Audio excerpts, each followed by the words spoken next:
పెద్దవాళ్ళని గౌరవించడం అంటే ఇష్టం లేని పనులు చేయడమా? మీ మాట కాదంటున్నందుకు నన్ను క్షమించండి.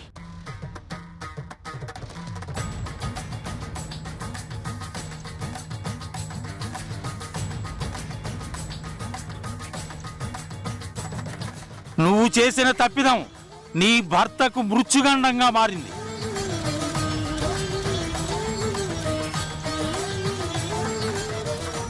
అమ్మా, మీనాక్షి అలా మాట్లాడినందుకు బాధపడుతున్నారా? మీకు మంచి జరగాలని నేను ఆశపడ్డం తప్పు కాదు. ఇష్టం లేదని మీనాక్షి చెప్పడం కూడా తప్పు కాదు. ఏది తప్పు కానప్పుడు బాధపడిన ఉపయోగం లేదు కదా దేవ్.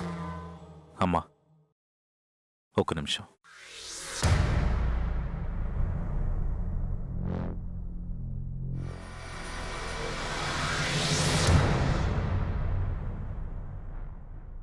మీనాక్షి, నీకిష్టం లేదంటున్నావు సరే, కానీ అమ్మ మన కోసం ఒక మంచి పని చెయ్యాలనుకుంటుంటే దాన్ని కాదంటాం కరెక్ట్ కాదు.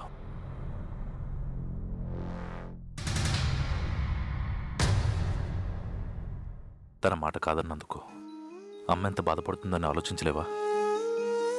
పెద్దవాళ్ళని గౌరవించడం అంటే మనకిష్టం లేని పనులు చేయడం కాదని మీకక్కడే చెప్పాను. నువ్వన్న మాట గురించి, నీ ఇష్టాల గురించి తప్ప ఎదుటి వాళ్ళ గురించి ఆలోచించవా నువ్వు? ఆలోచించాను కాబట్టే మళ్ళీ వచ్చాను.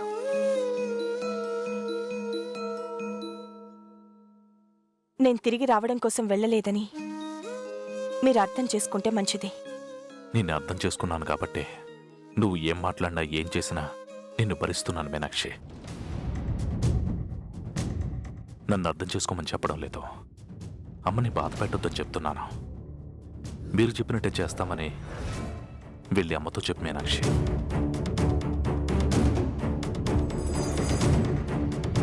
వెళ్ళి చెప్పు మీనాక్షి. ఆర్డర్ వేస్తున్నారా? రిక్వెస్ట్ చేస్తున్నాను. నన్ను రిక్వెస్ట్ చేయనక్కర్లేదు. నా అభిప్రాయాన్ని గౌరవిస్తే చాలు. నీ అభిప్రాయాన్ని గౌరవించినట్టే మా అమ్మ అభిప్రాయాన్ని గౌరవించమంటున్నాను.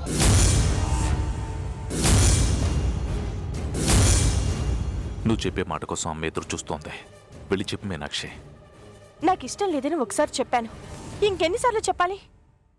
ఇష్టం లేని పని చేయడం వల్ల ఎవరికీ నష్టం లేనప్పుడు చేయడంలో తప్పే ఉంది.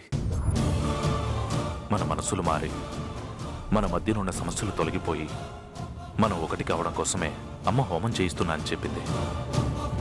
హోమం చేస్తే మనం ఒక్కటైపోతామన్న భయంతో వద్దంటున్నావా?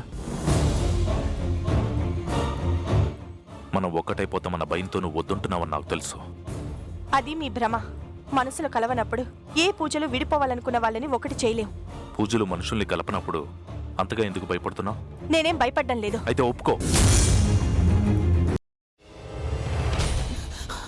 నువ్వు ఇంకేమన్నా చెప్పాలా? ఇంకేమన్నా అబద్ధం చెప్పాలనుకుంటే చెప్పేయి. నేను చూడాలనుకుంటున్నాను నన్ను మోసం చేయడానికి నువ్వు ఎంత నీచానికి దిగజారగలవు అని. ఎందుకు ఆలియా, ఎందుకు నువ్వు ఇలా చేసావు? నీకు తెలుసు కదా నానమ్మ తర్వాత నీ ఒక్కదానిని కదా నేను పూర్తిగా నమ్మేది. ఏమన్నావు నువ్వు? ఈ మధ్య అన్నిటినీ మర్చిపోతున్నావా? అది చాలు. వాటిలో ఉన్న శక్తి విషయాన్ని గ్రహించి మనకు వివరిస్తాయి.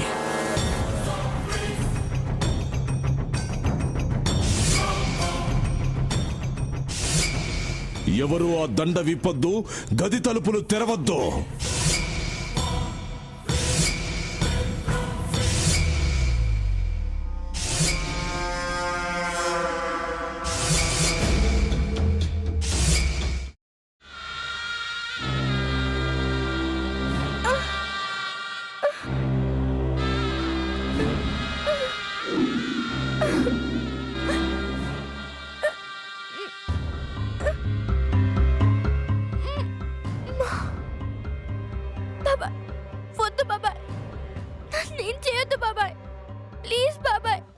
నీకు నిజం తెలిసినప్పుడే నా ఆలోచనలో నువ్వు చచ్చిపోయావు.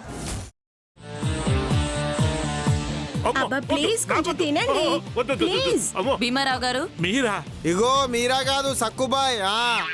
అవును, మీ పనామే లేచిపోయిందని చెప్పి కంప్లైంట్ ఇచ్చినావు కదా. రేయ్, ఆయన కంప్లైంట్ ఇచ్చింది లేచిపోయిందని కాదు, కనిపించడం లేదు అని. అట్లానా? సరే మేడం. ఇడియట్. ఆ వంట మనిషి పేరేంటన్నారు? రత్తాలు మేడం. ఏం పెద్ద మంచి, నీ వంట మంచిని కూడా మేడం అని పిలుస్తావా? రేయ్ హాఫ్ బ్రెయిన్,